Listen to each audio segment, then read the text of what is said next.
আসসালামু আলাইকুম, সবাই কেমন আছেন? আশা করি ভালো আছেন। আলহামদুলিল্লাহ আমরাও ভালো আছি। আজকে সকালে ছিল করলা ভাজি আর অনেক আলু ভর্তা খেতে মন চাইতেছিল গরম গরম ভাতের সাথে। সো সেটারই প্রস্তুতি নিচ্ছি এখানে।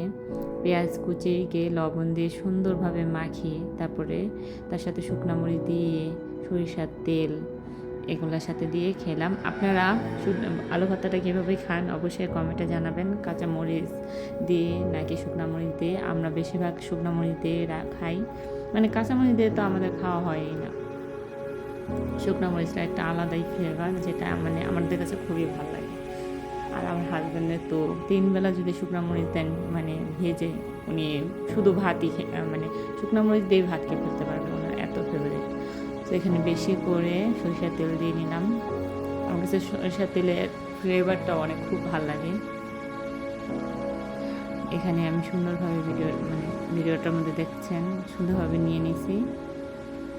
সো এখানে একটুখানি আমার হাজব্যান্ডের জন্য শুধু তুলে রাখলাম। আমার হাজব্যান্ড এটা একটু মানে ভাত দিয়ে এটাকে আমরা পেঁয়াজ মাখা বলি, এটা অনেক পছন্দ করে।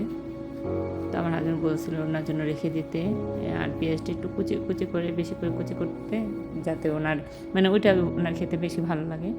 সো এখানে আলু নিয়ে নিলাম আর সুন্দর করে মেখে, সত্যি বলি অনেক মজা লাগছিল, বিশ্বাস করেন। আর অনেক দিন পর খাওয়া তো খুব ভালো লাগছিল। আর এটা আমার হাজব্যান্ডকে দোকানে দিয়ে দেবো, ওনাদের দোকানে।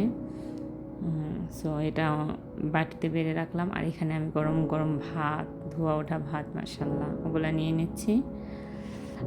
আর সাথে থাকবে আলু ভর্তা আর করলা ভাজি। এখানে আমি আলু ভর্তা নিয়ে নিলাম, অনেকগুলোই নিয়েছি, সত্যি কথা যা অনেকখানি রেখে দিয়েছিলাম আমার জন্য। এই যে আমার ফেভারিট করলা ভাজি। আপনাদের করলা ভাজি কেমন লাগে? আমার করলা তিতা হলে ভালো লাগে না, যদি তিতা না হয় খুবই মজা লাগে। তো এখানে আমি সুন্দর করে মেখে নিয়ে লোকমাটা দেব।